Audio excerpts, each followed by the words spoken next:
Sensores. Un sensor convierte un fenómeno físico en un voltaje analógico, medible mostrándolo en una pantalla legible para humanos o transmitida para lectura o procesamiento adicional. A continuación, veremos el funcionamiento de diferentes tipos de sensores. Sensor lumínico. Un sensor lumínico, o también conocido como fotorresistencia, es un componente electrónico cuya resistencia disminuye con el aumento de intensidad de luz incidente. Sensor magnético. Funciona mediante la presencia de un campo magnético externo proveniente de un imán permanente. Puede ser sensible a solamente un polo o a los dos polos del imán. Sensor de temperatura y humedad. Integra un sensor capacitivo de humedad y un termistor para medir el aire circundante, y muestra los datos mediante una señal digital en el pin de datos. Sensor de sonido. Los sensores de sonido funcionan en base a los cambios de capacitancia causados por la vibración de las ondas sonoras. La vibración del aire mueve el diafragma del micrófono, causando un cambio de capacitancia en el condensador acoplado. El cambio de capacitancia que se amplifica por el módulo resulta en la lectura de la señal. Sensor de aceleración. Los acelerómetros o sensor de aceleración están pensados para realizar una medida de aceleración o vibración. Estos proporcionan una señal eléctrica según la variación física que miden. Sensor de inclinación. Los inclinómetros o sensor de inclinación están pensados para la conversión de una magnitud física en una eléctrica. En este caso, la inclinación es la magnitud física y la magnitud eléctrica varía en función de ese movimiento. La conversión de grados a variable eléctrica depende de la electrónica que integre el sensor. Pueden ser analógicos o digitales. Los primeros entregan una corriente o voltaje proporcional al rango medido, mientras que los digitales entregan la señal digital según el protocolo de comunicación empleado.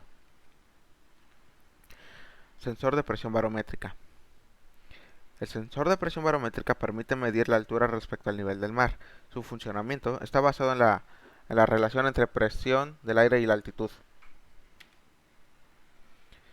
Sensor de gas. Este sensor funciona como emisor y receptor de luz infrarroja. Si un gas se encuentra en el ambiente, este interfiere con la potencia de transmisión entre el emisor y el receptor. Esta alteración determina qué tipo de gas se encuentra presente. Sensor de color. Los sensores de color detectan el color de una superficie. Estos sensores emiten luz roja, verde y azul sobre los objetos que deben analizarse. Calculan las coordenadas cromáticas a partir de la radiación reflejada y las comparan con los valores cromáticos de referencia guardados. Sensor táctil.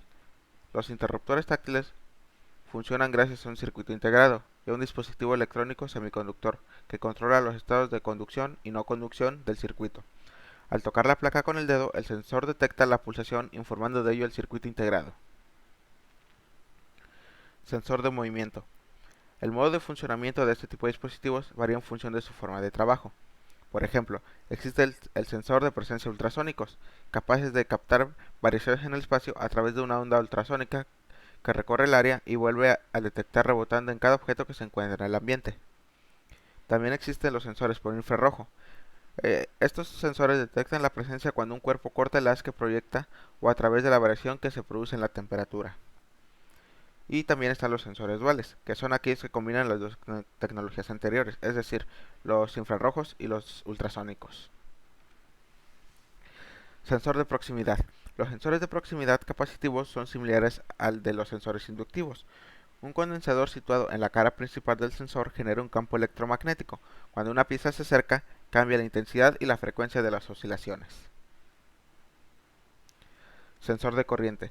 Los sensores de corriente funcionan detectando el campo magnético producido cuando una corriente circula a través del cable a medir. Estos efectos son particularmente significantes para corrientes de alta frecuencia. Sensor de distancia. Como su nombre lo indica, los sensores ultrasónicos miden la distancia mediante el uso de ondas ultrasónicas. El cabezal emite una onda ultrasónica y recibe la onda reflejada que retorna desde el objeto. Los sensores ultrasónicos miden la distancia al objeto contando el tiempo entre la emisión y la recepción. Encoder. Los encoder convierten el movimiento en una señal eléctrica que puede ser leída por algún tipo de dispositivo de control en un sistema de control de movimiento, tal como un PLC. El encoder envía una señal de respuesta que puede ser utilizada para determinar la posición, También se puede utilizar para contar, para determinar la velocidad o dirección. Sensor pulsador. Este sensor consiste en un simple contacto eléctrico que al ser presionado cierra un circuito, activándolo, y al dejar de ser presionado, el circuito se vuelve a cortar